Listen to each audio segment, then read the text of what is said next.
पांडुरंगा करो प्रथम नमः पांडुरंगा करो प्रथम नमः दूसरे चरण संतोषिया दूसरे चरण चल चक्रपादाने कथे दाविसार चक्रपादाने कथे दाविसार चक्रपादाने कथे दाविसार चक्रपादाने कथे दाविसार सद्गुरु दासनुगा बाबाजी सद्गुरु दासनुगा बाबाजी सद्गुरु जयांचे केल्या स्मरण होय सकळ विद्यांचे अधिकरण तेची वंदो श्री चरण श्री गुरूंचे ते नमस्कारोनी आता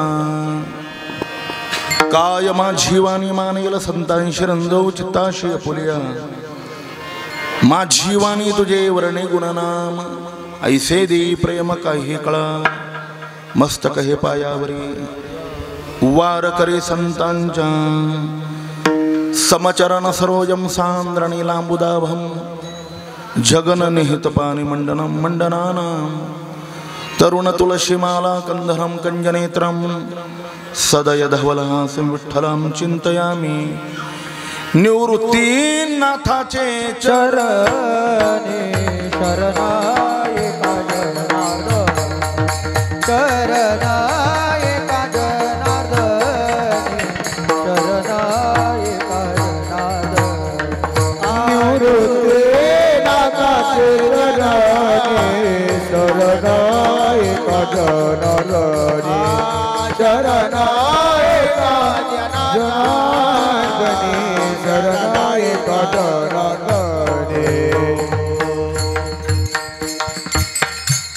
वक्रतुंड महाकाय सूर्यकोटि समप्रभ निर्विघ्नं कुरु मे देवो सर्वकार्येषु सर्वदा नमो सद्गुरु तुकया ज्ञानदीपा नमो सद्गुरु सच्चिदानंद रूपा नमो सद्गुरु भक्त कल्याण मूर्ती नमो सद्गुरु भास्करा पूर्ण कीर्ती नमो ज्ञानेश्वरा नमो ज्ञानेश्वरा नमो ज्ञानेश्वरा नमो ज्ञानेश्वरा नमो ज्ञानेश्वरा नमो ज्ञानेश्वरा नमो ज्ञानेश्वरा नमो ज्ञानेश्वरा नमो ज्ञानेश्वरा नमो ज्ञानेश्वरा नमो ज्ञानेश्वरा नमो ज्ञानेश्वरा नमो ज्ञानेश्वरा नमो ज्ञानेश्वरा मूर्ति उदारा सोपान देवा देवदारा सोपान देवा देवदारा सोपान मुक्ताबाई नमो त्रिभुवन पावनी मुक्ताबाई नमो त्रिभुवन पावनी बाई नमो त्रिभुवन पावनी मुक्ताबाई नमो त्रिभुवन पावनी मुक्ताबाई नमो त्रिभुवन पावनी मुक्ताबाई नमो त्रिभुवन पावनी मुक्ताबाई नमो त्रिभुवन आनंदय जननी देवानी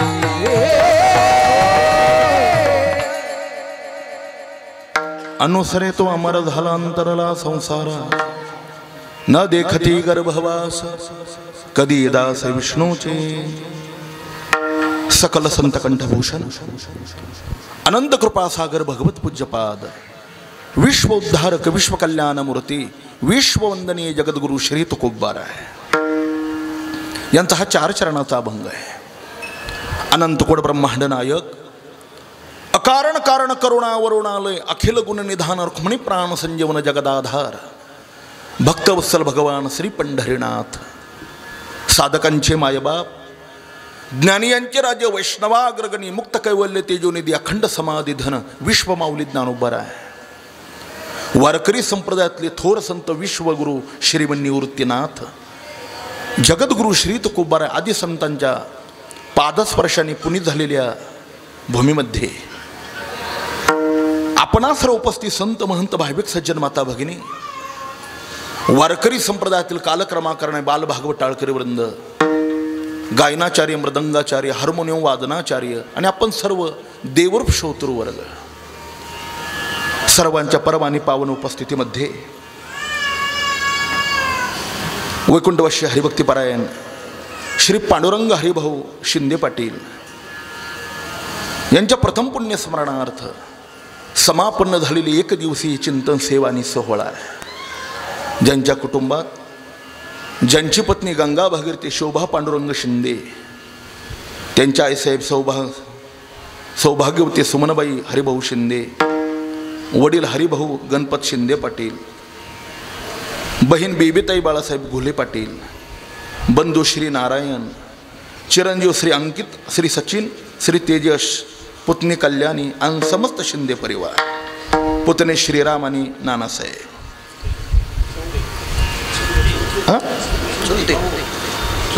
चुलते नाही का? हा, चुलते श्रीराम आणि नानासाहेब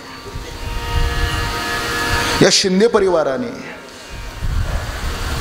आपल्या पितृणातून उत्तीर्ण होण्याकरता एक दिवशी ही चिंतन सेवा आयोजित केलेली आहे. माझे झाले गया वर्जन, फिटले पितरांचे ऋण. येता येता थोडंसं वाचायला मिळालं, खूप सुंदर. नावही पांडुरंग आणि जीवनही पांडुरंगासारखंच पारदर्शक.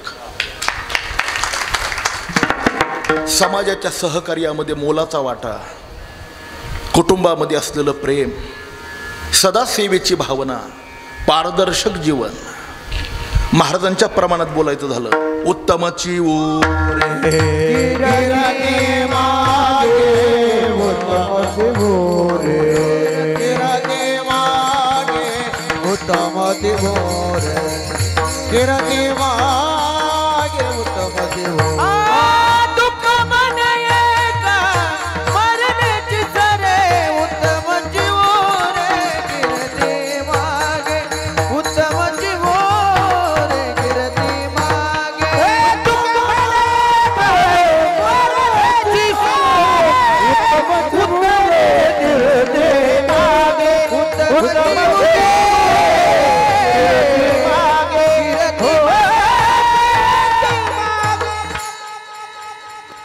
चांगल्या लोकांची कीर्ती समाजापुढे सांगावी लागत नाही. वाऱ्या हाती माप चाले सज्जनाची, कीर्ती मुखी त्यांची नारायण.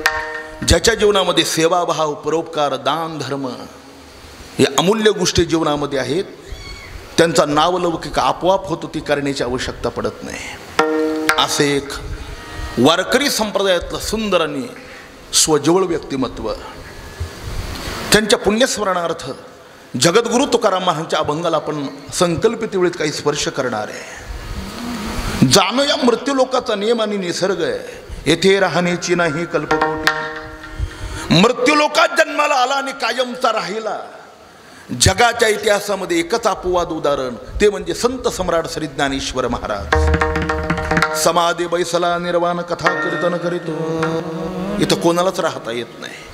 ज्ञानोबा स्वतः सांगतात, देहाची या गावालिया जन्म मृत्यूची या सोहळ्या, ना म्हणू नये धनंजयाजी या परी. मी मगाशी एक वाक्य बोललो, त्याची पुनरावृत्ती करतो. फार झालं तर मरण लांबवता येईल, मरण टाळता येत नाही. मरण लांबविण्याकरता भारत देशाच्या मंत्रशक्तींमध्ये एक महामृत्युंजय नावाचा मंत्र आहे. ओम त्र्यंबकम यजामहे सुगंधिम पुष्टिवर्धनम उर्वारुकमिव वंदनान मृत्युर्मोक्ष यमामृतम. ज्या गंगागिरी महाराजांच्यावर तुमची श्रद्धा आहे ना, त्या योगीराज गंगागिरी महाराजांनी याच मंत्राचं अनुष्ठान करून मंत्र सिद्ध केला आणि खूप काळात आयुष्य मिळवलं. विठाला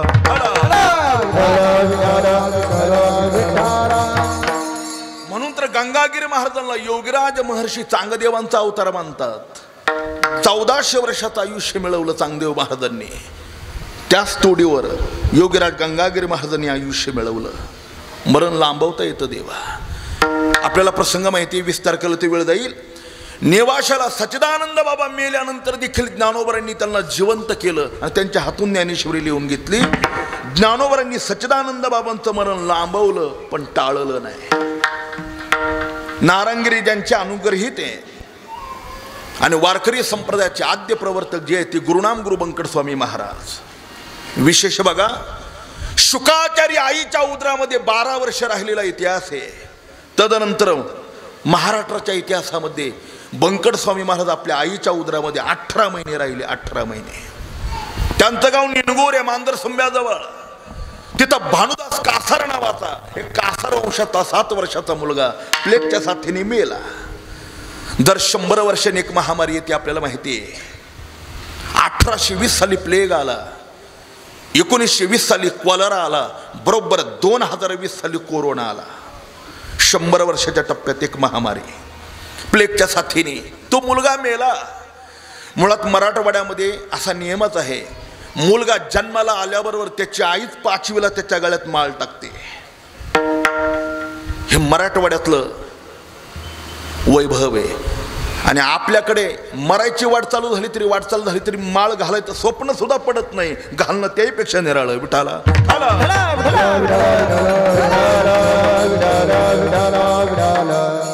काही अशी माणसं झाली देवा, दान धर्म पंक्ती सगळं काय करतात, पण माळ घालायचं अजून स्वप्न पडलं नाही. ते म्हणतात आमच्या मळाची माळ आहे. मूर्ख आहे तो. अरे ज्याच्या रथाचे घोडे भगवान श्रीकृष्ण परमात्मा हाकत होते, त्या अर्जुनाचा प्रश्न आहे. चंचल हे मन कृष्ण प्रमाथी बलवद्रणम तस्याहम निगरम मन्ये वायुरेव सुदुष्कुरम. 2 गोष्टी मनाने करायच्या नाही. आजारी पडल्यानंतर औषध मनाने घ्यायचं नाही, तर स्वर्ग 4 बोटावर राहतं पुन्हा. आणि परमार्थ करणाऱ्या कोणत्याच व्यक्तीने मनाने परमार्थ करायचा नाही. त्याच्याकरता माळ घालून गुरु अनुग्रहितच परमार्थ करावा लागतो. विठाला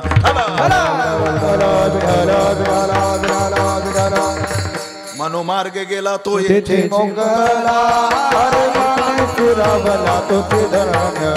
हरिपाठी शिरावला तो चिदाना गेला तो देशी मोगला. हरिपाठी शिरावला तो चिदाना हरिपाठी शिरावला तो हरिपाठी शिरावला तो चिदाना. तो मुलगा मेला. आईने आपल्या मालकाला सांगितलं, स्वामी महाराजांना एकदा बोलवा, माझ्या बाळाला त्यांच्या मांडीवर देऊ द्या, मग पुरा की. अट्टहासाने आई रडत होती. ज्ञानोबरांनी 2 ओव्या दिल्यात महाराज. वैशेची या शेवटी एकची पुत्र वांझोटी, मग मोहाची त्रिपुटी नाची लागे.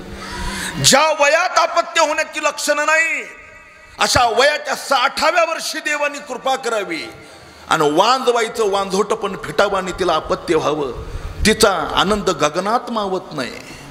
पण ज्ञानोबराय सांगतात, काय उपयोग आहे. विठाल विठाल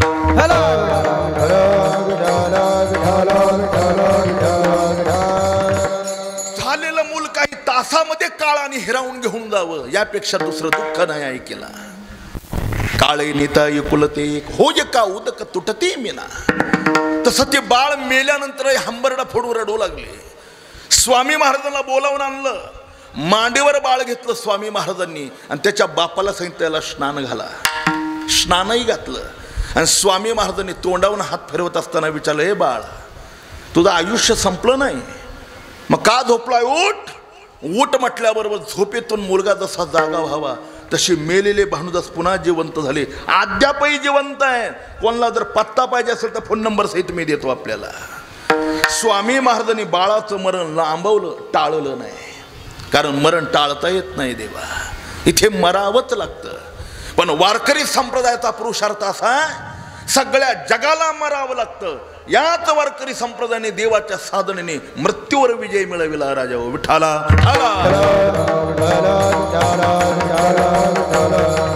तुकोबराय सांगतात, मी काय केलं मृत्यूवर विजय? जगा काळ खाय आम्ही माता दिला पाय.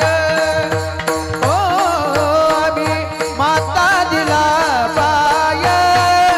आम्ही माता दिला पाय. जगा काळ खाय आम्ही माता दिला पाय. माता दिला पाय. आम्ही माता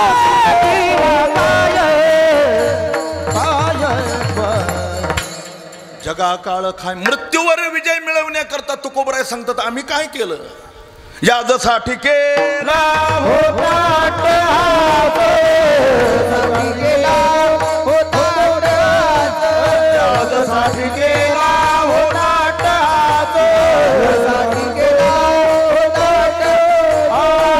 शेवट साधी बल गोडवा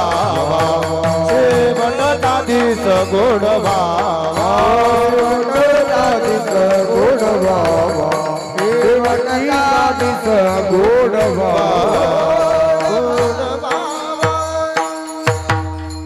हा अभंग धर्मशाळेत बेड्या फुकून मारणाऱ्या करता नाही बरं, याची कीर्तनकारांनी जाण ठेवायची. शेवटचा दिवस कोणता?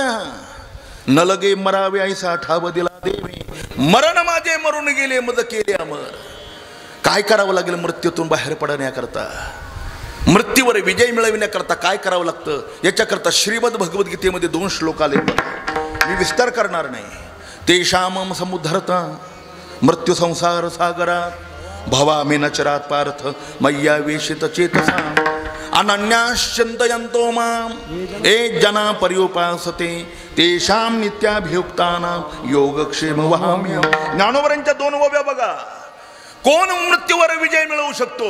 येथे एकचिलीला तरले जे सर्व भावे मद भजले ते आईली तथडी तरले मायादा जो होय मदानन्य शरण तयाचे निवारी मी जन्म मरण या लागी शरणांगता शरण्य मी चेको.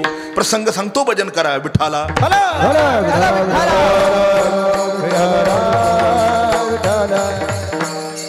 भगवान प्रभू रामचंद्र भगवती सीता आणि लक्ष्मण वनवासाची वाटचाल करत करत शरयू नदीच्या काठावर आले आहेत. शरयू नदी पार करून पलीकडे जायचंय.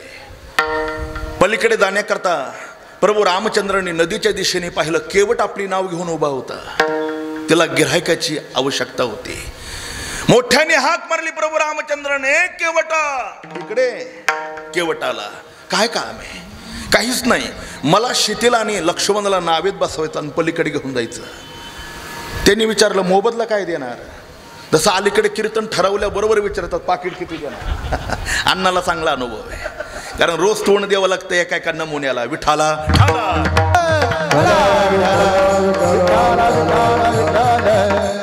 मोबदला काय देणार? प्रभू रामचंद्रांनी वचन दिलं, तू मागशील ते देणार. 3 गोष्टी लक्षात ठेवा बरं. वचन, संकल्प, श्रद्धांजली आणि आशीर्वाद हे देत असताना अगोदर पुण्याचं बँक बॅलन्स आपल्याकडे असावं लागतं. कोरडा वचन, कोरडा आशीर्वाद, कोरडा संकल्प आणि कोरडी श्रद्धांजली दिली तर मेल्यानंतर डोक्कर व्हावं लागतं आणि त्याच तोंडाने विष टाकावी लागते. विठाला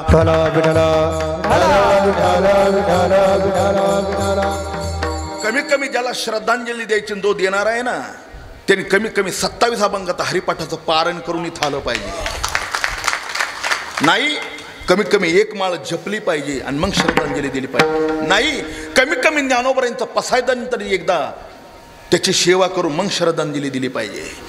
अरे जो उभ्या आयुष्यात करी भगवत नामचिंतन करत नाही, मंदिराचं द्वार कोणत्या दिशेला हे त्याला माहितीच नाही, दान धर्म ज्याच्या रक्तातच नाही, अशी माणसं जर श्रद्धांजली देऊ लागली ना तर समजायचं ही डोक्कर होऊनच विष्ठा खाण्याच्या लायकीची. विठाला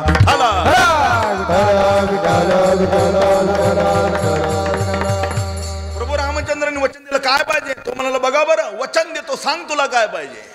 त्यांनी सांगितलं मला दुसरं काही नको, तुमच्या पायाचा महिमा मी ऐकलाय. ज्या चरणाचा स्पर्श गौतम ऋषींच्या अहिल्याला त्या शिळेला झाला तर शिळीची अहिल्या झाली. शिळा होती मनुष्य झाली, थोर कीर्ती वाखणली. अशा तुमच्या चरणाला मी मला धुवायचंय, ते पुसायचंय, तुमच्या चरणाची मला सेवा करायची. प्रभू रामचंद्राने आज्ञा दिली. तो घरी गेला, धावत धावत जाऊन लाकडी काठोट आणली, त्याच्यामध्ये प्रभू रामचंद्रांचे पाय ठेवले आणि डोळ्यांच्या अश्रूने आणि शरीराच्या पाण्याने तो पाय धुवू लागला. पाय वगैरे धुतले, पुसले. काठावर प्रभू रामचंद्र आले. मोठी माणसं फुकटची सेवा करून घेत नाही देवा, आणि ज्याला नेहमी फुकट खायची सवय त्याला कधी मोठंही म्हणायचं नाही, तो चेअरमन असला तरी. विठाला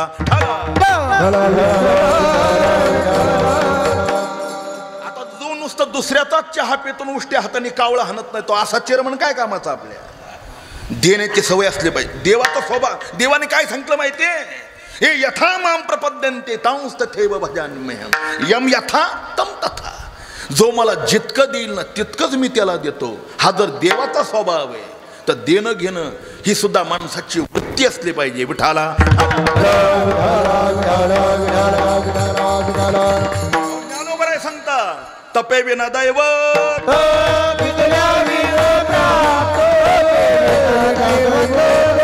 विद्या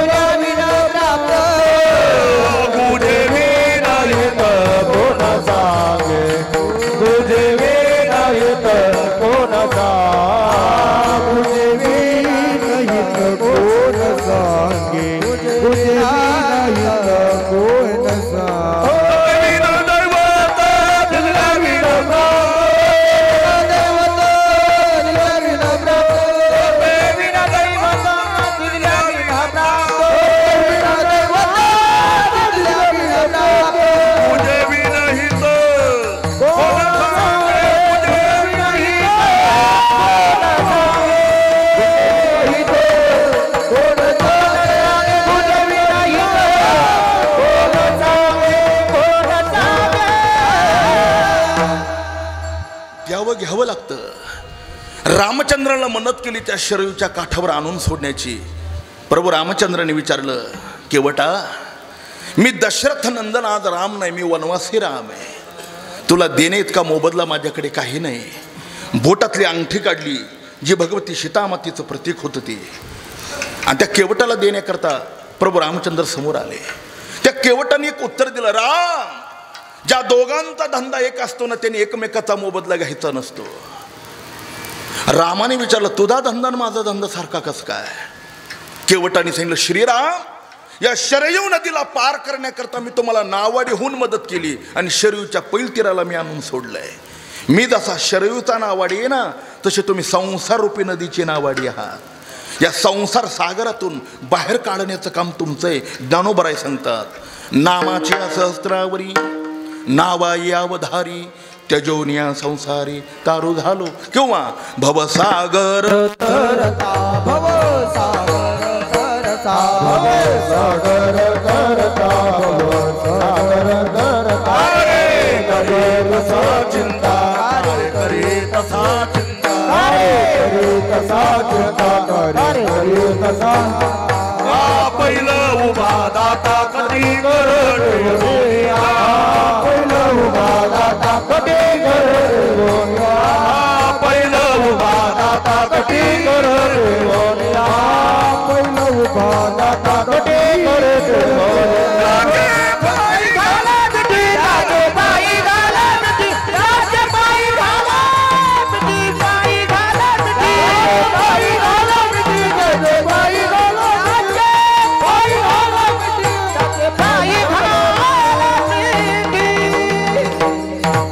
भवसागर तरता कार्य करीत असा चिंता पहिला उभा दाता कटी कर ठेवून.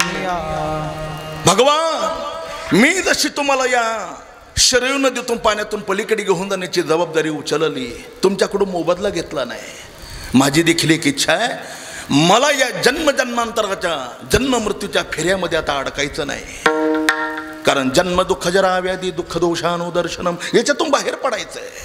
एक वेळ करी या दुःखा वेगळे दुरिताचे जाळे उगवणी या जन्म मृत्यू संसारातून मला पलीकडे घेऊन जा. पण अशा वेळेला माझ्याकडे काही मोबदला मागू नका. मी जशी तुम्हाला मदत केली ना, तशी संसार रूपी नदीतून पलीकडे घेऊन जाण्याची जबाबदारी तुमची. त्यावेळेला तुम्ही मला मदत करा. भगवान प्रभू रामचंद्रांनी स्वतः शपथ घेतली, केवटा अरे तुलाच का, जगातला कोणताही भगवत भक्त जर मला शरण आला, मला जो मला शरण येईन ना त्या जीवाला मी संसार सागरातून पलीकडे घेऊन जाईल. 1 रुपयाचा मोबदला घेणार नाही. म्हणून त्याचे पायी घाला मिठी मोल न घे जगजेठी, भावा एकासाठी खांदावा या पुला म्हणून शरण जावे सर्व भावे देवाशी, तो हा उतरील पार भवदुस्तर नदीचा. मग जगद्गुरु तुकाराम महाराजांना विचारलं, महाराज सगळ्या जगाला खाणारा हा काळ आहे, काळाला कोणाची दया येत नाही महाराज. पीर मरे पैगंबर मरे मर गई हकी मरोगी 33 कोटी देवता मर गई बडे काल के फासे. महाराज काळाला कोणाची दया येत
ठिकाणी कोणत्या वेळेला कोणत्या कारणाने आपण मृत्यूला पावणार आहोत हे लिहिलेलंच आहे महाराज. त्याच्यामुळे फार भक्ती केली आणि त्याचा असा मृत्यू कसा आला हा विचार आपण करायचा नाही.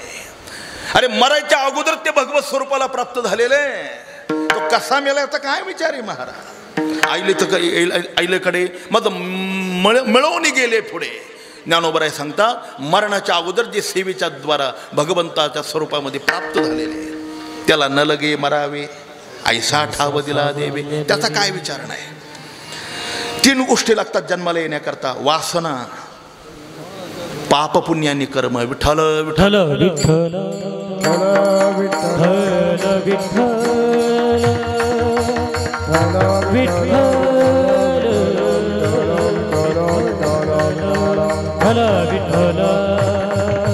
विठ्ठल श्री ज्ञानदेव.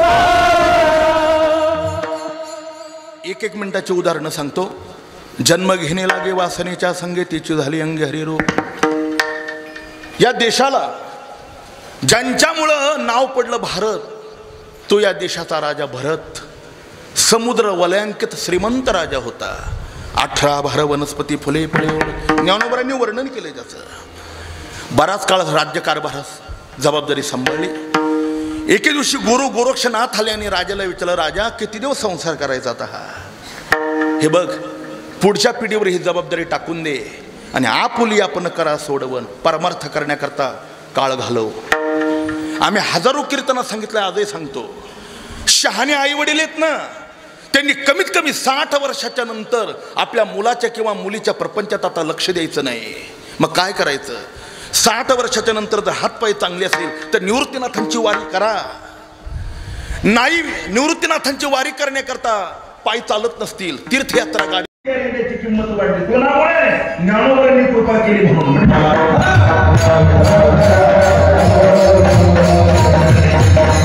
पुढे सांगतो, 700 वर्षापूर्वी अध्यात्मावर एक स्वतंत्र वर्गाचा अधिकार होता, ब्राह्मण वर्गाचा. तुकाराम महाराजांचे स्वतःचे शब्द आहे, घोकाया अक्षरमध नाही अधिकार, मी शूद्र आहे त्याच्यामुळे मला वेद घोकण्याचा अधिकार नाही. हुकुमशाही होती महाराज. पण 700 वर्षापूर्वी ज्ञानेश्वर महाराजांनी अध्यात्माची हुकुमशाही मोडून टाकली आणि अध्यात्माला लोकशाही प्रस्थापित करून दिली. म्हणून कोणत्याही जातीचा मुलगा, बहुजन समाजाचा मुलगा ज्ञानोबरांच्या चरणाजवळ जाऊन 4 वर्ष फिलॉसॉफी शिकू शकतो आणि तत्वज्ञानाचा प्रचार प्रसार करू शकतो. ही ज्ञानेश्वर महाराजांनी केलेली क्रांती.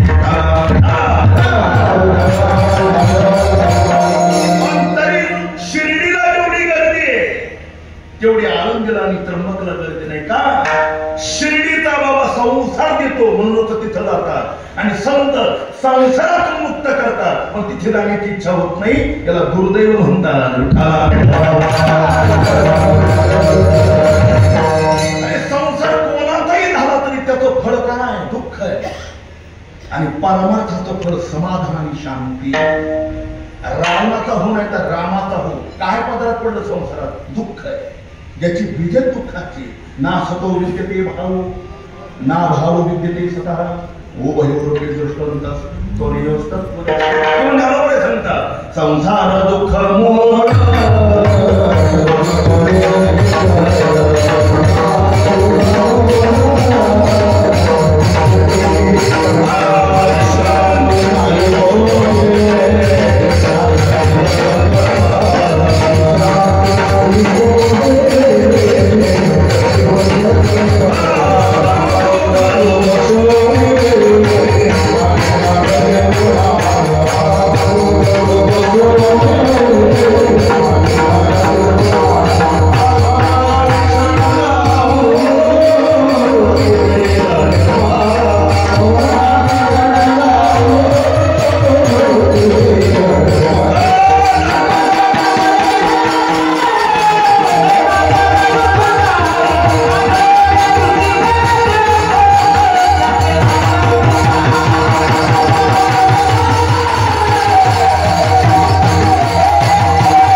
कोणत्या संतांनी लिंबन नारळ गंडादोरे दिले नाही राहिलं. जे इतरत्र मिळतात ना गंडे दोरे नारळ लिंब ते वारकरी संप्रदायातले संत देऊ शकत नाही. त्यांना माहिती संसारामध्ये किती जरी प्रयत्न केला तर शेवट फळ देतं दुःख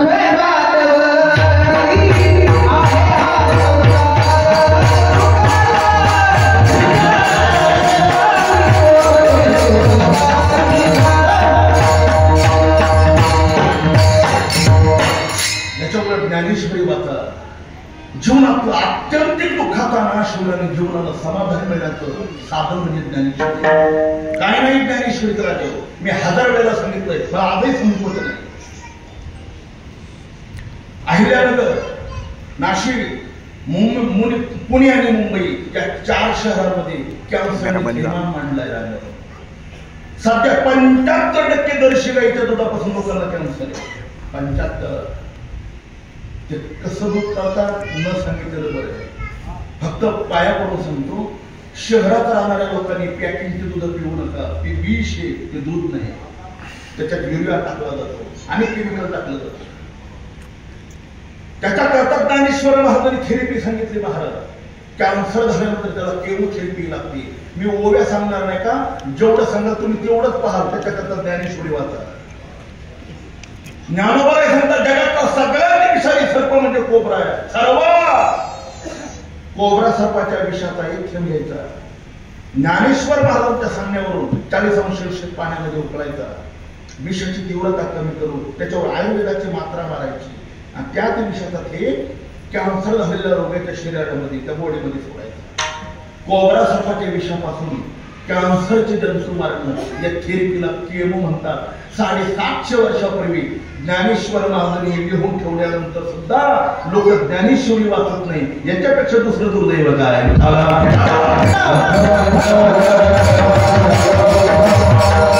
लोकांना कादंबऱ्या वाचायला वेळ, तास 2 तास 3 तास फुकट मोबाईल मध्ये वेळ घालण्याकरता वेळ आहे. पण गावात सप्ताह असला तर ज्ञानेश्वरी पारायणाची इच्छा सुद्धा होत नाही. किती वाईट मार्ग. ज्ञानेश्वर महाराजांचं तत्वज्ञान जगात कुठेच नाही, कुठेच नाही.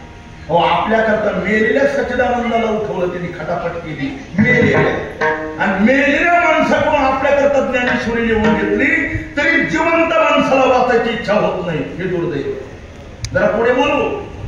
ज्या ज्ञानेश्वरीची किंमत रेड्याला कळाली पण माणसाला कळाली नाही, इतकी माणसं दुर्दैवी.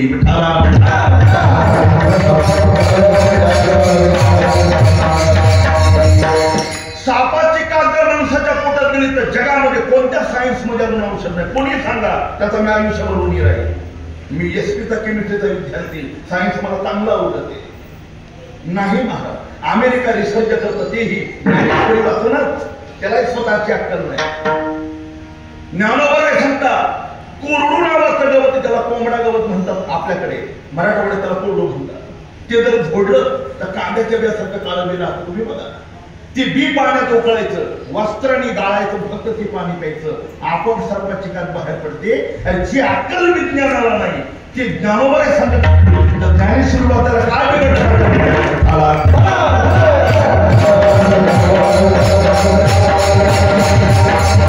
हे सांगत होतो. जगद्गुरु तुकाराम महाराज म्हणतात मी अमर होण्याकरता काय साधना केली. अमर झाला. अनु म्हणजे पश्चात आणि सुरसरती म्हणजे मागे झाली. मी मागे गेलो अमर झालो. कोणाच्या मागे गेलो? मोठा विचार आहे. मी स्पष्टीकरण सगळं विस्तार करणार आहे.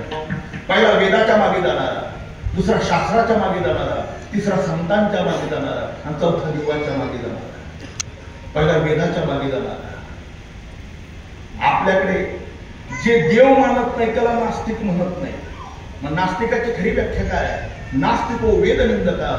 जी माणसं वेदाला मानत नाही तो नास्तिक आहे. मला आपली आई फक्त जन्म देते. आपल्या आईला मुलाचं खरं कल्याण कशात हे माहित नाही. तिचं कल्याण एवढंच आहे, 2चे 4 हात व्हावे आणि मांडव वेळ लागतो. वेळ मांडव मोडला तरी चालेल, फक्त मांडवावर वेळ गेला. सरड्याची धाव तू पाठी पडली. त्याच्या पैकी आईला काय माहिती? खरं कल्याण ज्ञानोबा सांगतात वेदाला. म्हणून ज्ञानोबांनी वेदाला ज्ञानेश्वरीत आई म्हणलंय.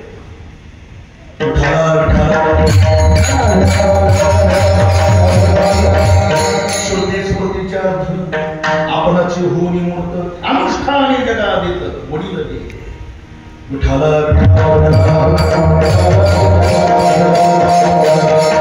अहितापासून काढती घेत देव वाढविती नाही श्रुती परोती माऊली जगा.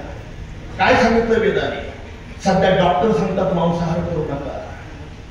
मुस्लिम मोमेडियन लोकांनी जवळजवळ 50% मांसाहार बंद करून टाकला. तेव्हा हार्ट या रोगाने लोक जर्जर आहे. आणि त्याच्या रक्ताने जर आपल्या धामणीचा विचार करतात केसारसारखी बारीक नसते आपली आणि लोक 24 तास मांसाहार खातात. त्याचा परिणाम हरडवून झाला. वेदाने 4 लक्षणं दिली. या 4 लक्षणं जर तुम्ही बसत असाल तर कुठला मांसाहार करा. कोणते 4? ज्या प्राण्याच्या डोळ्याचे बुबळ गोल आहे, ज्या प्राण्याचे दात सोळ्यासारखे, जो प्राणी जिभेने पाणी पितो आणि जन्माला येताना डोळे झाकून जो जन्म. पांडवांच्या राजसूय यज्ञामध्ये एक भाताचं शीट मी ग्रहण केलं होतं. ती उपकार फेडण्याची वेळ आली. चिंता करू नको, मृत्यूच्या भयातून मी तुला मुक्त करतो. शुकाचार्य आपण होऊन आले आणि परीक्षितीला भागवत सांगितलं. परीक्षिती गुरुजवळ गेले नाही, गुरु स्वतः परीक्षिती जवळ आला. का? पांडवांनी भाताचं शीट खाऊ घातलं. त्या उपकाराची फेड करण्याकरता शुकाचार्य आले. मग परमार्थात काहीच वायाला जात नाही, काहीच नाही. इथे न काही वाया जा आणि संसारात तर सगळं मिळत नाही. हा सगळा बोध आणि शुकाचार्यांना गुरु गोरक्षनाथांनी भारताला केला. परिणाम झाला महाराज. हे बघा, पेटणाऱ्या वस्तूंमध्ये 3 प्रकार आहेत. एक कापुराच्या जातीचा, एक गौरीच्या जातीचा आणि एक शेणाच्या जातीचा. कापुराला आग लावल्याबरोबर पेट घेतो. गौरी अशी पेटत नाही, मग धुमसून पेट घ्यावी लागते. सप्ताह आला का पेटला, कागद आला का पण बरं कधीतरी पेटत राहतो. ज्यांनी स्विच कायमचा बंद केला त्याच्यापेक्षा बरं आहे ना महाराज. मी म्हणतो आषाढी कार्तिक करावं म्हणा, पण तू येतो ना मंदिरात. पण शेण पेटत नाही, पेटवणाऱ्याला तुम्ही जाऊ. अशी काही माणसं आहे गावात का दान करणाऱ्या माणसाला प्रतिबंध आणून त्याचं दान द्यायचं बंद करून टाकतात. चांगले सत्य बंद पडले काही माणसांनी. एका गावात याच लोकांनी 2-2 सप्ताह करायला लावले. त्याचं कारण आहे ही शेणाच्या जातीची लोक आहे. पण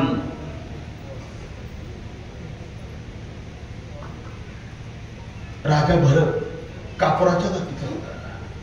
गुरु गोरक्षनाथातून ज्या मिळालेले ते शब्द ऐकले, वृत्तीवर परिणाम झाला आणि समुद्र वलयांकित या संपूर्ण देशाचा कारभार आपल्या मुलांना सोपवला आणि गंगेच्या काठी जाऊन पर्णकुटी बांधून साधना करू लागला. एके दिवशीचा प्रसंग, कोणाचं प्रारब्ध कुठे आडवेल काही सांगता येत नाही माता. एके दिवशी सकाळची पंचपंच सकाळ झालेली वेळ होती. अशा वेळेमध्ये राजा भरत गंगेवर स्नान करता आला आणि एक गरोदर हरणी जिथे दिवस भरलेले होते, कधीही प्रसूत होईल अशी हरणी पाणी पिण्याकरता आली. पाणी पित असताना समोर वाघ पाहिला आणि वाघाने हरणीला पाहिलं, डरकाळी फोडली. व्याघ्र गर्जना झाली, हरणी घाबरली. घाबरलेल्या हरणीने छलांग मारली आणि पोटातला गर्भ पाण्यात गळाला. हरणी निघून गेली. राजाने तो प्रसंग पाहिला. भूतदयागाई पशुची राजाने पाण्यात पडलेलं पाडस उचललं, आपल्या वस्त्राने पुस्तक पर्णकुटीवर आणलं. आता एक वाक्य सांगतो, एवढं ऐका. पशु प्राण्यावर प्रेम करा पण फाजील प्रेम करू नका. पशु प्राण्यावर प्रेम करायला संतांनी शिकवलंय, पण फाजील प्रेम करू नका. फाजील म्हणजे काय? हे सकाळी कुत्रे फिरायला घेऊन जातात ना, हा फाजील प्रेमाचा प्रकार आहे. त्याला फिरायची काय गरज नाही. तो निसर्गदात कुत्रा, त्याला काय फिरवायची गरज आहे? हा फाजील प्रेमाचा प्रकार आहे. हेच केलं भारताने. देवाच्या प्राप्ती करता देशाचा कारभार सोडून आला आणि हरणावर इतकं प्रेम बसलं महाराज. आसक्ती अशी असते. नामचिंतन करण्याकरता आलेला भरत नामचिंतन हळूहळू कमी होऊ लागलं आणि त्या पाडसावर प्रेम झालं. आपलं तसंच होतं ना, वारीला गेलो का मोबाईल घेऊन जातो. लोक भजन करतात आणि तू बायकोला बोलतो, हॅलो कुठे आहे, कसं काय, जातो काय ना त्या वारीला. तुला जर बायकोचा मोबाईल एवढा सुटत नसत तर जायचं कारणच काय? 10 दिवस जर मोबाईल आपण बंद करू शकत नाही आणि भगवत भजन करू शकत नाही, का माणूस आहे? तो धोका झाला महाराज. तो धोका झाला. भगवंताच्या प्राप्ती करता आलेला राजा भरत आणि हरणावर इतकं फाजील प्रेम केलं, इतकं प्रेम केलं, त्याचा लळा लागला. लळा, त्या लळेचा परिणाम असा झाला, एके दिवशी अर्धांग वायू झाला, अर्धांग बंद पडलं राजा भरताचं. पर्णकुटीत पडला. हरणाने पाहिलं, हरण तिथून निघून गेलं आणि कळपामध्ये जाऊन दुसऱ्या हरणाला सामील झालं. लळा लागला होता भारताला माझ्या हरणाचं काय झालं, माझ्या हरणाचं काय झालं ते दिसत नाही. चारा खाल्ला असेल का नाही, पाणी पिला असेल का नाही. अरे भगवंताचं नामचिंतन करण्याकरता आलेला भरत नामचिंतन गेलं बाजूला आणि हरण हरी हरी हरी करता करता प्राणोत्कर्म अंगठी हिमती साधती. मरायच्या वेळेला हरिण वासनेत आलं तर जडभरत राजाकडे घाला तो घातला वासनेने. आता एकच वाक्य बोलतो, एवढी मोठी तपश्चर्या करून राजा भरत तर हरणाच्या जन्माला जाऊ शकतो, मग कुत्रेपर्यंत कुत्र्याच्या जन्माला जाणार नाही. होय, याच्याकरता काय वेगळं शास्त्र आहे काय विठाला.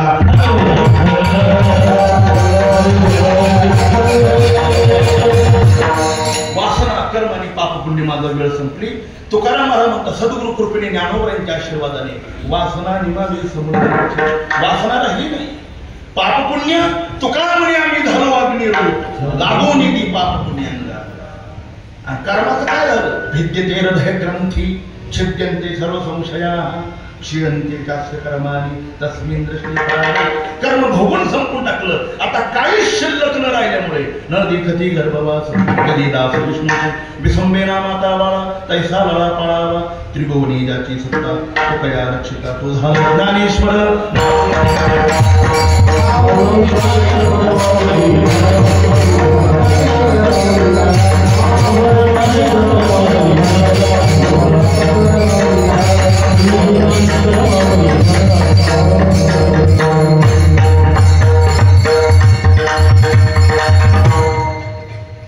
अनुसरे तो अमर झाला अंतरला संसार न देखती गर्भवास कधी दास विष्णूचे वैकुंठवशी आहे वृत्तीपरायण पांडुरंग झाले भाऊ शिंदे यांच्या प्रथम पुण्य स्मरणार्थ समापन्न झालेला हा दिव्य आणि भव्य अशा प्रकारचा सोहळा. या सोहळ्यामध्ये माझंही सौभाग्य मला सेवा करण्याची अवघान संधी प्राप्त झाली. एका परोपकारी सेवाधारी व्यक्तिमत्वाच्या या पुण्यस्मरणार्थ या सेवेचं सौभाग्य मला अण्णांच्या माध्यमातून आणि त्यांच्या कुटुंबाच्या माध्यमातून प्राप्त झालं. झालेली चिंतन सेवा अलंकार पौर्णिमाशी साधकांचे मालेबा ज्ञानियांचे राजे वैष्णवाग्रगणी अखंड समाधी धन विश्वमावृत ज्ञानोबराय जगद्गुरु श्री तुकोबराय आणि भगवान श्री निवृत्तीनाथांच्या चरणी प्रार्थना करतो.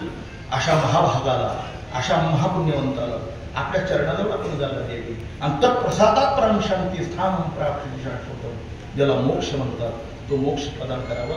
मुळात भगवत भक्ताला अगोदरच मोक्ष प्राप्ती झालेला असतो पण तरी सुद्धा कारण पंढरीची वारकरी ती अधिकारी मोक्षाची पुंडलिका दलावर आणि करुणा करी असं त्या भगवत भक्ताचं जीवन पवित्र झालेलं असतं. पण तरी पण भगवंतांनी श्रीमन निवृत्तीनाथाने आपल्या चरणाजवळ त्यांना विराजमान करावं अशी त्यांच्या चरणी प्रार्थना करतो. थांबतो. तुझे केले तुमच्या समोर कोणी पाहिजे झालो उतराई पांडुरंग शेवे माझी जबाबदार कृपा करा शेवटी. शिंदे परिवाराच्या या दुःखामध्ये सम्मिलित होण्याकरता सगळ्या क्षेत्रातील मान्यवर उपस्थिती. आम्ही बसल्या बसल्या सांगितलं लोकांनी असा निरोप दिला तुम्ही पत्रिका सुद्धा पाठवू नका आम्ही येणार आहे. वर्ष झालं वर्ष ज्या व्यक्तीला जाऊ अजून समाज विसरणार नाही, विसरत नाही आणि विसरणार नाही ही त्यांच्या कार्याची पावती. आता अशी माणसं पाहिजेत महाराजांनी. दावा झाला ना काही तर किंवा वडिलाचा फोटो असा पाल ठरवतात आणि वर्ष श्राद्ध आठवणीत असलं तरच तो फोटो घेतात. कित्येक जणांना असं माहीत सुद्धा नाही आपल्या आई वडिलांचं वर्ष श्राद्ध कधी. तू ब्राह्मणाला विचारला तू माझा बापाचं वर्ष श्राद्ध जमीन हा खरा आणि वर्ष श्राद्ध ब्राह्मणाला विचारायला. ही आजची परिस्थिती ही आजची परिस्थिती.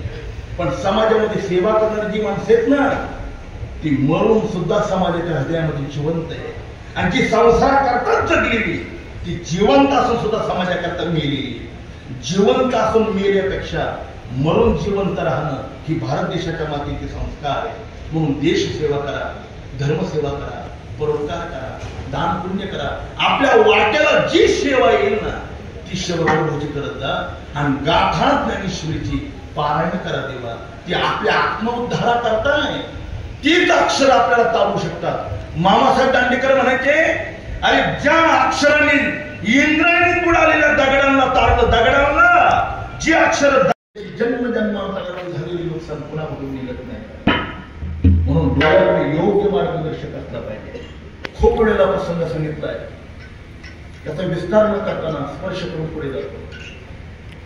भगवान प्रभू रामचंद्र भगवती सीता आणि लक्ष्मण ज्या वेळेला पंचवटीला आले आणि शूर्पणखेने सीतामातेचं सौंदर्य पाहिलं आणि रावणापुढे आहे तसं वर्णन केलं.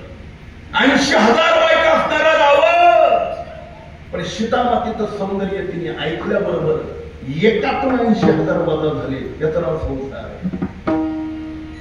गणिताच्या भाषेमध्ये 80,000तून 1 वजा व्हायला पाहिजे, पण रावणाचं विरुद्ध झालं, एकातून 80,000 वजा झाले. अत्यंत पतिव्रत आणि सुंदर असलेली मंदोदरी पण विनाशकाले विपरीत बुद्धी, त्याला सीतामातेचं आकर्षण निर्माण झालं. पण दोघांची ताटातूट करावी लागेल ना. श्रीराम आणि सीता यांचा वियोग झाल्याशिवाय सीतेचं अपहरण करता येत नाही. म्हणून आपल्या साडभावाला दम दिला त्याने मारीच्याला आणि नाईलाजाने सोनेरी हरण होण्याकरता सांगितलं आणि सीतामातेच्या पुढे गेला. ते सोनेरी हरण पाहिजे सीतामातेने, आकर्षण निर्माण झालं. इतकं सुंदर उदाहरण केलं होतं मारीच्याने. श्रीराम त्या सोनेरी हरणाला पकडा, त्याच्या काकड्याची चोळी मला शिवायची, पळेल तो पकडा. रामचंद्र विनंती करून सांगत होते, सीते हे जग मी निर्माण केलं, जगाच्या इतिहासामध्ये सोनेरी हरण जन्माला आलं नाही आणि पुढे येणार नाही. तो मायावी राक्षस, पण ऐकेल ती बायको कसली आता हे मी सांगू का तुम्हाला? ऐकलं नाही ना. त्या जातीने शपथच घेतलेली असते, ऐकायचंच नाही. मग ते रामाची असते तरी विठाला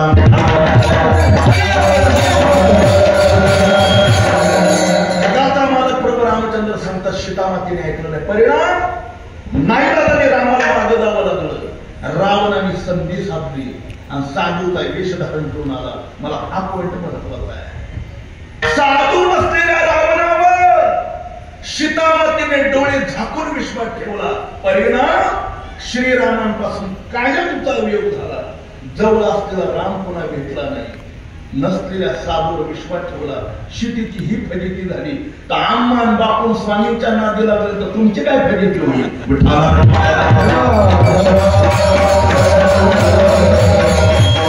अण्णा मला वाईट वाटतंय नाशिककरांचं.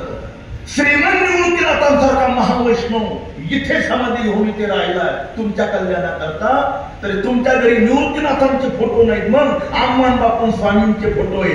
ही श्रीमंत बापाची करंटी मुलं म्हणतात त्याला.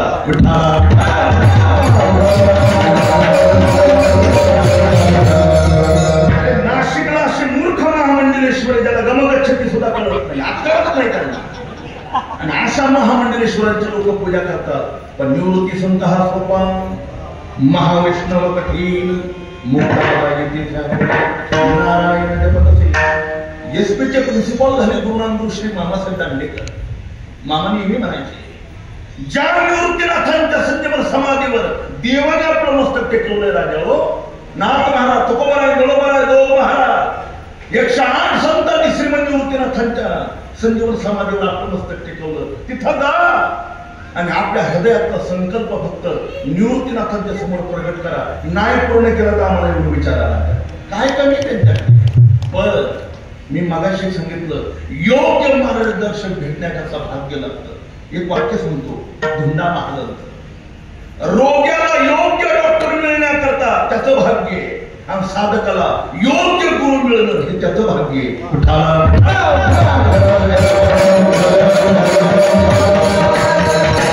नाही तर काही डॉक्टर असे रोगी वैकुंठाला गेला पण रोग कोणता झाला निदान कळालं. असले डॉक्टर जर मिळालं त्या रोगाचं काय. तसं एखाद्या साधकाला चुकीचा गुरु जर मिळाला, त्याची संपत्ती नाही, त्याचा पत्रावळ्या होत्या, पण त्या भगवान टाकत होत्या पत्रावळ्या. देवानी यज्ञामध्ये स्वतःकडे काम कोणतं घेतलं होतं माहिती? उष्ट पत्रावळ्या होत्या.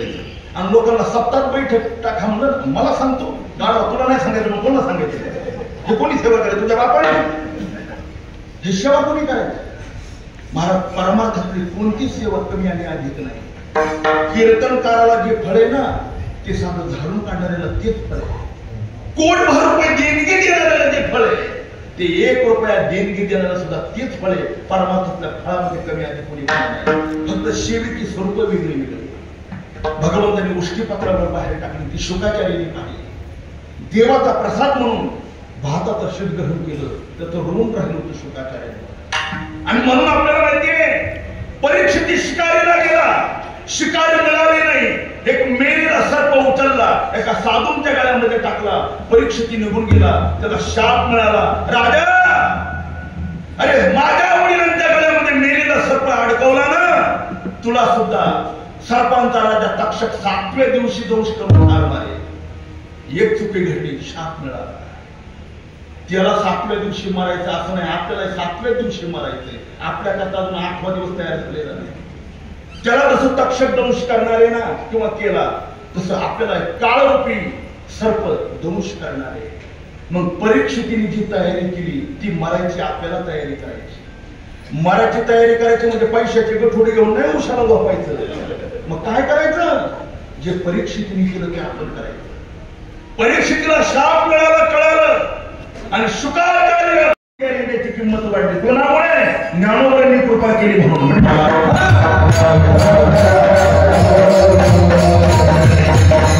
पुढे सांगतो, 700 वर्षापूर्वी अध्यात्मावर एक स्वतंत्र वर्गाचा अधिकार होता, ब्राह्मण वर्गाचा. तुकाराम महाराजांचे स्वतःचे शब्द आहे, घोका या अक्षरमध नाही अधिकार, मी शूद्र आहे, त्याच्यामुळे मला वेद घोकण्याचा अधिकार नाही. हुकुमशाही होती महाराज. पण 700 वर्षापूर्वी ज्ञानेश्वर महाराजांनी अध्यात्माची हुकुमशाही मोडून टाकली आणि अध्यात्माला लोकशाही प्रस्थापित करून दिली. म्हणून कोणत्याही जातीचा मुलगा, बहुजन समाजाचा मुलगा ज्ञानोबा यांच्या चरणाजवळ जाऊन 4 वर्ष फिलॉसॉफी शिकू शकतो आणि तत्वज्ञानाचा प्रचार प्रसार करू शकतो. ही ज्ञानेश्वर महाराजांनी केलेली क्रांती.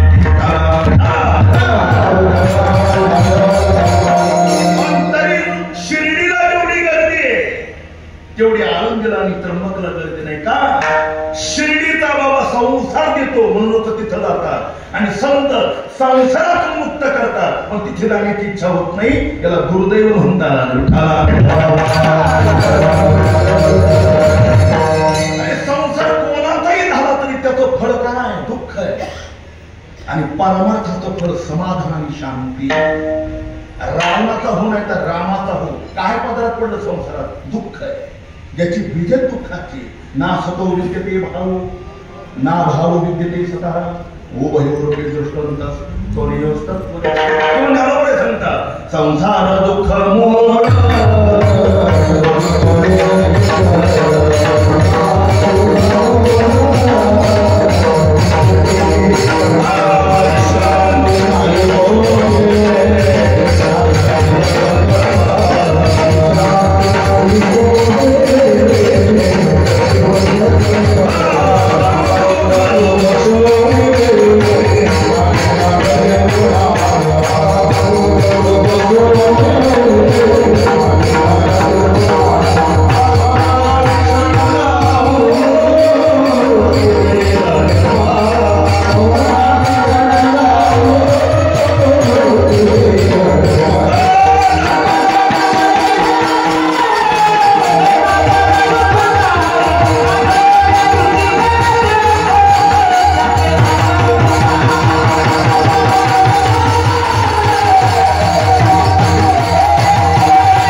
कोणत्या संतांनी लिंबन नारळ गंडादोरे दिले नाही राहिले. जे इतरत्र मिळतात ना, गंडे दोरे नारळ लिंब, ते वारकरी संप्रदायातले संत देऊ शकत नाही. त्यांना माहिती संसारामध्ये किती जरी प्रयत्न केला तर शेवट फळ त्याचं दुःख आहे. दुःख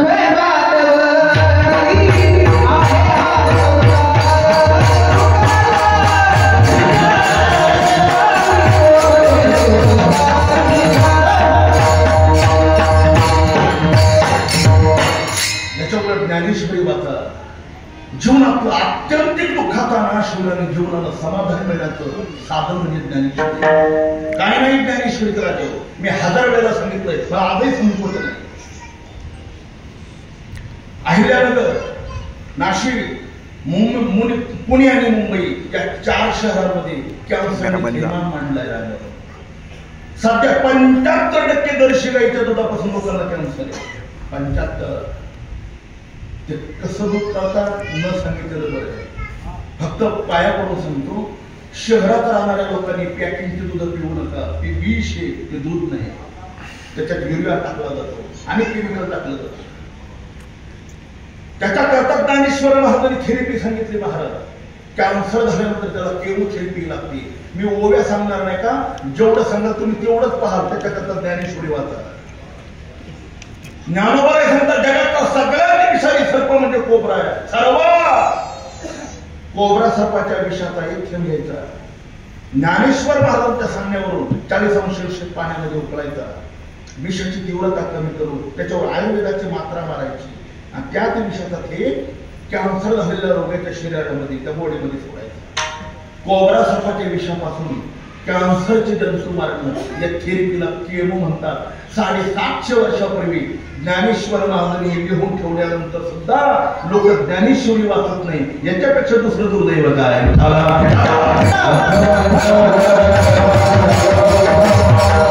लोकांना कादंबऱ्या वाचायला वेळ, तास 2 तास 3 तास फुकट मोबाईल मध्ये वेळ घालण्याकरता वेळ आहे. पण गावात सप्ताह असतात तर ज्ञानेश्वरी पारायणाची इच्छा सुद्धा होत नाही. किती वाईट महाराज. ज्ञानेश्वर महाराजांसारखं तत्वज्ञान जगात कुठेच नाही, कुठेच नाही. हो, आपल्याकरता मेलेल्या सच्चिदानंदाला उठवलं, त्यांनी खटापट केली मेलेल्या, आणि मेलेल्या माणसाकडून आपल्याकरता ज्ञानेश्वरी लिहून घेतली तरी जिवंत माणसाला वाचायची इच्छा होत नाही. हे दुर्दैव. जरा पुढे बोलू. ज्या ज्ञानेश्वरीची किंमत रेड्याला कळाली पण माणसाला कळाली नाही, इतकी माणसं दुर्दैवी.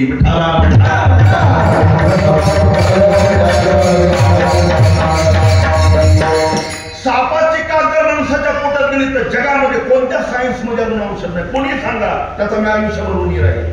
मी एसपीचा केमिस्ट्रीचा विद्यार्थी, सायन्स मला चांगला आवडते नाही. महाराज अमेरिका रिसर्च करतं, तेही ज्ञानेश्वरी वाचूनच. त्याला स्वतःची अक्कल नाही. ज्ञानोबा सांगतात कोरडू नावाचं गवत, त्याला कोंबडा गवत म्हणतात आपल्याकडे, मराठवाड्यात त्याला कोरडू म्हणतात. ते जर झोडलं तर कांद्याच्या बियासारखं काळं बी राहतं. तुम्ही बघा, ते बी पाण्यात उकळायचं, वस्त्राने गाळायचं, फक्त ते पाणी प्यायचं. आपण सर्वांची कात बाहेर पडते. जी अक्कल विज्ञानाला नाही ते ज्ञानोबा सांगतात. ज्ञानेश्वर वाचायला काय बिघडलं?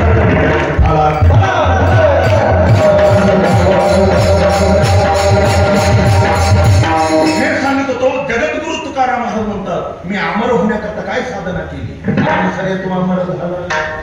अनु म्हणजे पश्चात आणि सुरसरती म्हणजे मागे झाली. मी मागे गेलो, अमर झालो. कोणाच्या मागे गेलो? मोठा विचार आहे. मी स्पष्टीकरण सगळं विस्तार करणार. पहिला वेदाच्या मागे जाणारा, दुसरा शास्त्राच्या मागे जाणारा, तिसरा संतांच्या मागे जाणारा आणि चौथा देवाच्या मागे जाणारा. पहिला वेदाच्या मागे जाणारा.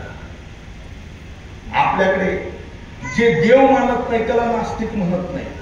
मग नास्तिकाची खरी व्याख्या काय आहे? नास्तिक हो वेद निंदका. जी माणसं वेदाला मानत नाही तो नास्तिक आहे. मला आपली आई फक्त जन्म देते. आपल्या आईला मुलाचं खरं कल्याण कशाचे माहित नाही. तिचं कल्याण एवढंच आहे, 2चे 4 हात व्हावे आणि मांडव वेळ लागतो. वेळ मांडव मोडला तरी चालेल, फक्त मांडवावर वेळ गेला. सरड्याची धाव तू पाठी पडली. त्याच्या पलीकडे आईला काय माहिती? खरं कल्याण ज्ञानोबा सांगतात वेदाला. म्हणून ज्ञानोबांनी वेदाला ज्ञानेश्वरीत आई म्हणलंय.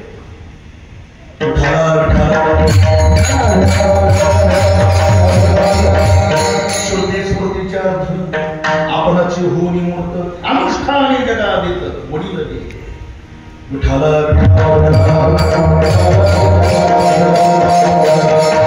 अहितापासून काढती घेत देव वाढवेती नाही श्रुती परोती माऊली जगा. काय सांगितलं वेदाने? सध्या डॉक्टर सांगतात मांसाहार करू नका. मुस्लिम मोमेडियन लोकांनी जवळजवळ 50% मांसाहार बंद करून टाकला. तेव्हा हार्ट या रोगाने लोक जर्जर आहे. आणि त्याच्या रक्ताने जर आपल्या धामणीचा विचार करतात, केसारसारखी बारीक नसते आपली, आणि लोक 24 तास मांसाहार खातात. त्याचा परिणाम हरडवून झाला. वेदाने 4 लक्षणं दिली. या 4 लक्षणं जर तुम्ही बसत असाल तर 4 मांसाहार करा. कोणते 4?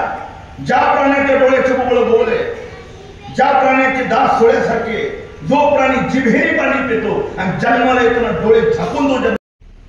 पांडवांच्या राजसूय यज्ञामध्ये भाताचं शीट मी ग्रहण केलं होतं. ती उपकार फेडण्याची वेळ आली.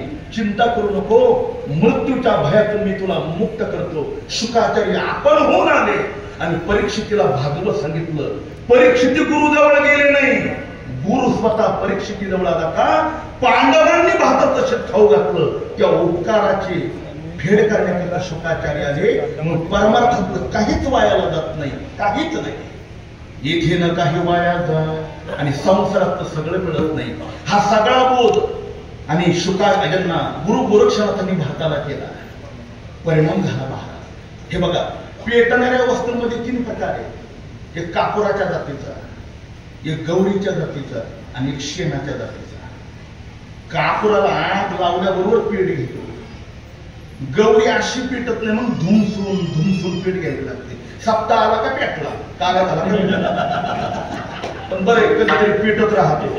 ज्यांनी स्विच कायमचा बंद केला त्याच्यापेक्षा बरं आहे ना महाराज. मी म्हणतो आषाढी कार्तिक म्हणा, पण तू येतो ना मंदिरात, पण शेण पेटत नाही, पेटवणाऱ्याला तुम्ही जाऊ. अशी काही माणसं आहे गावात का दान करणाऱ्या माणसाला प्रतिबंध आणून त्याचं दान द्यायचं बंद करून टाकतात. चांगले सत्य बंद पडले काही माणसांनी. एका गावात याच लोकांनी 2-2 सप्ताह करायला लावले. त्याचं कारण आहे ही शेणाच्या जातीची लोक आहे. पण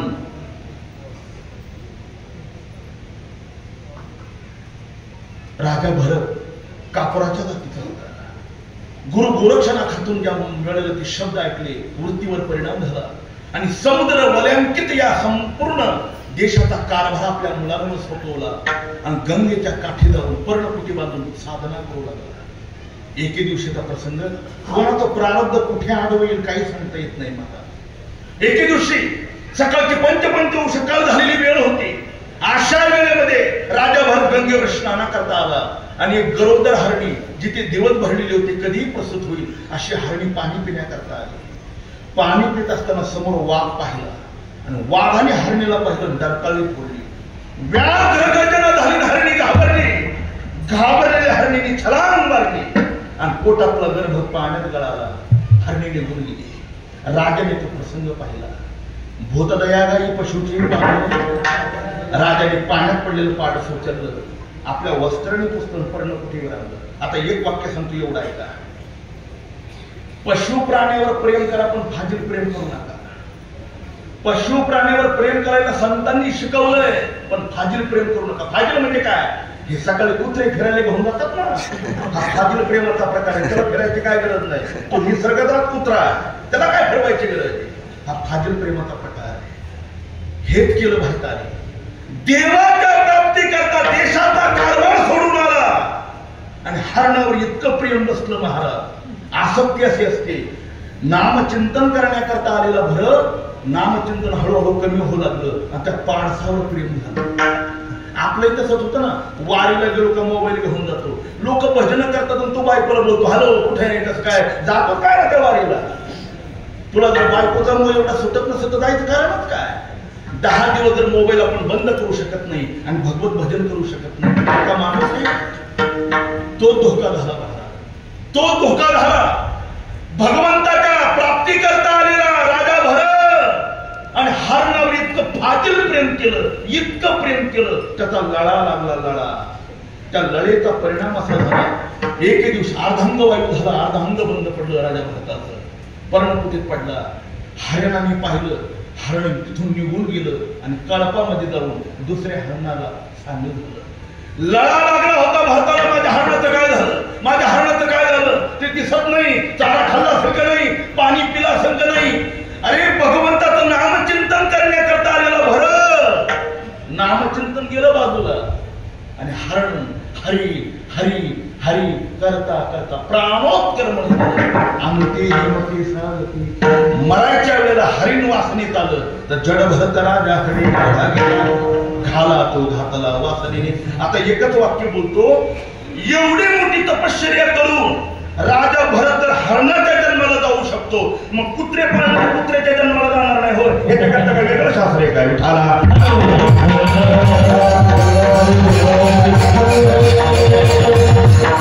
वासना कर्म आणि पाप पुण्य माझा वेळ संपली. तुकाराम महाराज म्हणतात, सद्गुरु कृपेने ज्ञानोबरांच्या आशीर्वादाने वासना निमाली समुद्र, वासना राहिली नाही. पाप पुण्य तुका म्हणे आम्ही झालो अग्निरूप लागून ती पाप पुण्यांना.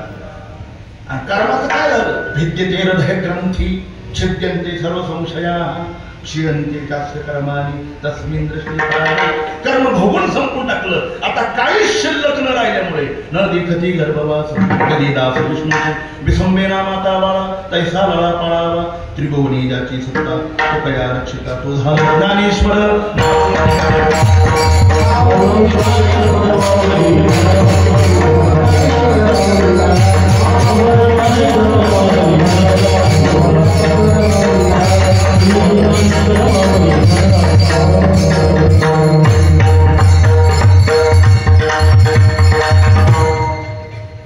अनुसरे तो अमर झाला अंतरला संसार न देखती गर्भवास कधी दास विष्णूचे वैकुंठवशी आहे भक्तिपरायण पांडुरंगारी भाऊ शिंदे यांच्या प्रथम पुण्य स्मरणार्थ समापन झालेला हा दिव्य आणि भव्य अशा प्रकारचा सोहळा.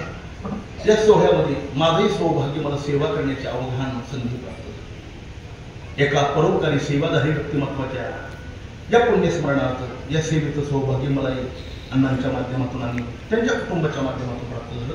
झालेली चिंतन सेवा अलंकार पौर्णिमाशी साधकांचे माझेबा ज्ञानियांचे राजे वैष्णवाग्रगणी अखंड समाधी धन विश्वमावृत ज्ञानोबराय जगद्गुरु श्री तुकोबराय आणि भगवान श्री निवृत्तीनाथांच्या चरणी प्रार्थना करतो.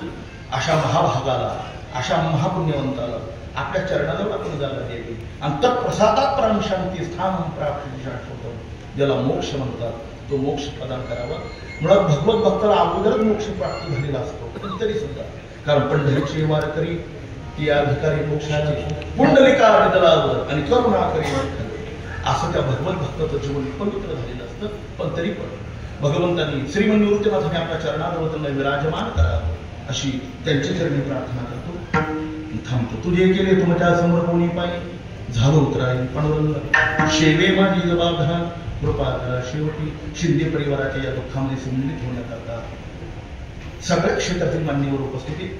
आम्ही बसल्या बसल्या सांगितलं लोकांनी असा निरोप दिला तुम्ही पत्रिका सुद्धा पाठवू नका आम्ही येणार आहे. वर्ष झालं वर्ष ज्या व्यक्तीला जाऊ अजून समाज विसरणार नाही विसरत नाही आणि विसरणार नाही ही त्यांच्या कार्याची पावती. आता अशी माणसं पाहिजेत महाराजांनी. दावा झाला ना आई तर किंवा वडिलाचा फोटो असा पाल ठरवतात आणि वर्ष श्राद्ध आठवणीत असलं तरच तो फोटो घेतात. कित्येक जणांना असं माहीत सुद्धा नाही आपल्या आई वडिलांचं वर्ष श्राद्ध कधी. तू ब्राह्मणाला विचारला तू माझा बापाचं वर्ष श्राद्ध जमीन हा खरा आणि वर्ष श्राद्ध ब्राह्मणाला विचारायला ही आजची परिस्थिती ही आजची परिस्थिती. पण समाजामध्ये सेवा करणारी जी माणसं आहेत ना ती मरून सुद्धा समाजाच्या हृदयामध्ये जिवंत आहे आणि जी संसार करताच जगलेली ती जिवंत असून सुद्धा समाजाकरता मेलेली.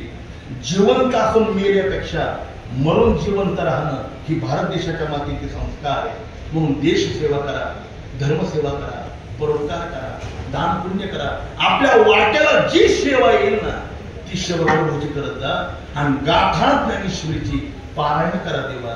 ती आपल्या आत्मउद्धारा करताय तीच अक्षर आपल्याला तारू शकतात. मामासाहेब दांडेकर म्हणायचे अरे ज्या अक्षराने इंद्रायणी बुडालेल्या दगडांना तारलं दगडांना जी अक्षर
श्रीरामदादा पाटील शिंदे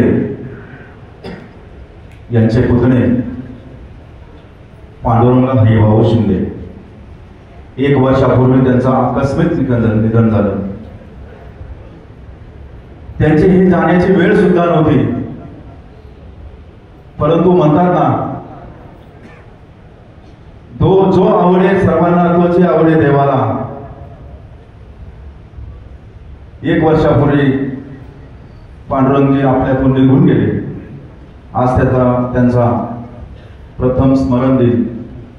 उपस्थित सर्व बंधू भगिनी आणि खास करून आळंदीचे महाराज आपले एकनाथ महाराज शास्त्री यांनी तर असं अमृततुल्य असं आपल्या सर्वांना ज्ञान देण्याचं काम या ठिकाणी केलेलं आहे. मी अधिक काही न बोलता या महाराष्ट्र राज्याचे अन्न आणि नागरी पुरवठा मंत्री आदरणीय छगनरावजी भुजबळ साहेब यांच्या वतीने आमच्या पांडुरंग दादांना भावपूर्ण आदरांजली वाहतो आणि थांबतो. त्यानंतर शेवट मंडळी आपल्यामधून निघून गेलेले पांडुरंग शिंदे निघून गेले म्हणजे 100 वर्षाचं आयुष्य असतं. त्याच्यापैकी त्यांनी कमीत कमी 50-60 वर्षाच्या वयामध्ये ती निघून गेली. त्यांच्या निमित्ताने असणारे कीर्तनकार यांनी वर्णन केलं. त्यांचे मुखातून जे बाहेर पडलेले शब्द असतील त्यांच्यापेक्षा आपण काय बोलणार, पण त्यांचं सगळ्यांचं मोठेपण आहे का आम्ही काही मोठे कीर्तनकार अशा दवाखाने, परंतु आयुष्यभर परमार्थ केलेले त्याचं जे फळ आहे त्यांना सगळ्याची इच्छा आहे की तुम्ही 2 शब्द बोलावं. कारण ते गेले त्यांच्या निमित्ताने अन्नदान असेल, नामदान असेल, ज्ञानदान असेल, परंतु या ठिकाणी तुमचा आमचा उद्धार होण्याकरता त्यांच्या निमित्ताने ज्ञानेश्वर महाराज म्हणतात, देवी सटवी चिया राती न विसंबी जीवी वाती तैसा ईश्वर निर्णय चित्ती वाढणे सदा. प्रत्येकाने आपल्या चित्तामध्ये जर भगवान काहींचा ठेवला आणि त्या भगवंताला बाहेर जाऊ दिलं नाही तर सगळ्यांचा उद्धार झाल्याशिवाय हे नामचिंतन फार श्रेष्ठ आहे. आणि ज्यांनी आपल्या मुखातून जेवढं सांगितलं ती काही कमी आयुष्यातला भाग आहे का, पण हा तुमचा मोठेपणा आहे, अण्णाचा मोठेपणा आहे का, दीपक भाऊ यांचा मोठेपणा आहे का, आपले एक साधारण कीर्तनकार जुने कीर्तनकार आहे ते बोला 2 शब्द म्हणून ही असणारी आपली जेवढी सगळ्यांची श्रद्धांजली त्यांनी मनाने श्रद्धांजली व्हायची. एवढंच बोलून माझी 2 शब्द श्रद्धांजली ह्या ठिकाणी धन्यवाद. आता आपण सर्वांनी जागेवरती उभे राहा. पश्चात कार्यक्रमाची सांगता जन्मजन्मांतराची झालेली नुकसान पुन्हा होऊन निघत नाही, म्हणून डोळ्याकडे योग्य मार्गदर्शक असला पाहिजे. खूप वेळेला प्रसंग सांगितलाय, त्याचा विस्तार न करताना स्पर्श करून पुढे जातो. भगवान प्रभू रामचंद्र भगवती सीता आणि लक्ष्मण ज्या वेळेला पंचवटीला आले आणि शूर्पणखेने सीता मातेचं सौंदर्य पाहिलं, रावणापुढे आहे तसं वर्णन केलं. 80,000 बायका असणारा रावण, पण सीता मातेचं सौंदर्य तिने ऐकल्याबरोबर एकातून 80,000 वजा झाले. याचं नाव संसार. गणिताच्या भाषेमध्ये 80,000तून 1 वजा व्हायला पाहिजे, पण रावणाचं विरुद्ध झालं, एकातून 80,000 वजा झाले. अत्यंत पतिव्रताची सुंदर असलेली मंदोदरी पण विनाशकाले विपरीत बुद्धी, त्याला सीता मातेचं आकर्षण निर्माण झालं. पण दोघांची ताटातूट करावी लागेल ना. श्रीराम आणि सीता यांचा वियोग झाल्याशिवाय सीतेचं अपहरण करता येत नाही, म्हणून आपल्या साडभावाला दम दिला त्यांनी मारीच्याला आणि नाईलाजांनी सोनेरी हरण होण्याकरता सांगितलं आणि सीता मातेच्या पुढे गेला. ते सोनेरी हरण पाहिजे सीता मातेने, आकर्षण निर्माण झालं. इतकं सुंदर उदाहरण केलं होतं मारीच्याने. श्रीराम त्या सोनेरी हरणाला पकडा, त्याच्या काकड्याची चोळी मला शिवायची, पळेल तो पकडा. रामचंद्र विनंती करून सांगत होते, सीते हे जग मी निर्माण केलं, जगाच्या इतिहासामध्ये सोनेरी हरण जन्माला आलं नाही आणि पुढे येणार नाही. तो मायावी राक्षस, पण ऐकेल ती बायको कसली आता हे मी सांगू का तुम्हाला? ऐकलं नाही ना, त्या जातीने शपथच घेतलेली असते, ऐकायचंच नाही. मग ते रामाची असते तरी विठाला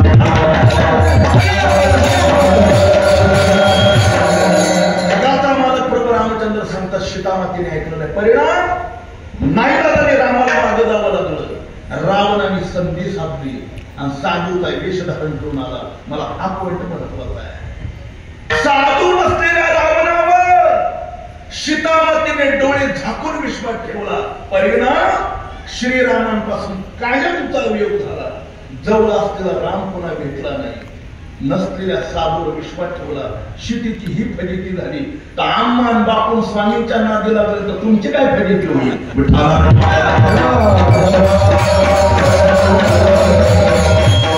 अण्णा मला वाईट वाटतंय नाशिककरांचं. श्रीमंत निवृत्तीनाथांसारखा महावैष्णव इथे समाधी घेऊन इथे राहिला तुमच्या कल्याणाकरता. तरी तुमच्या घरी निवृत्तीनाथांचे फोटो नाहीत, मग आम्मान बापून स्वामींचे फोटो आहे. ही श्रीमंत बापाची करंटी मुळे म्हणतात त्याला.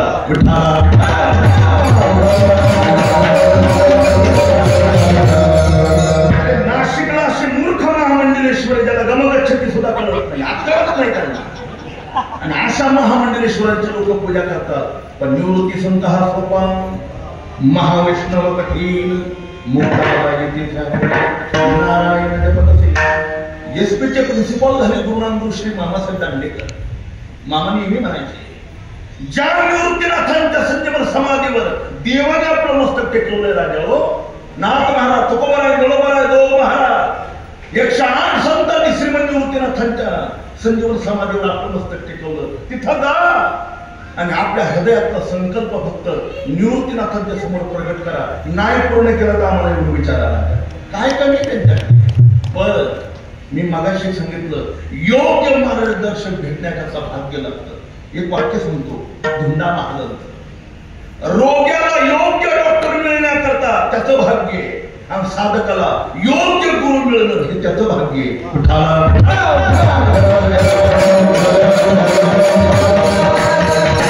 नाही तर काही डॉक्टर असे रोगी वैकुंठाला गेला पण रोग कोणता झाला निदान कळालं. असले डॉक्टर जर मिळालं त्या रोगाचं काय. तसं एखाद्या साधकाला चुकीचा गुरु जर मिळाला त्याची संपत्ती नाही, त्याचा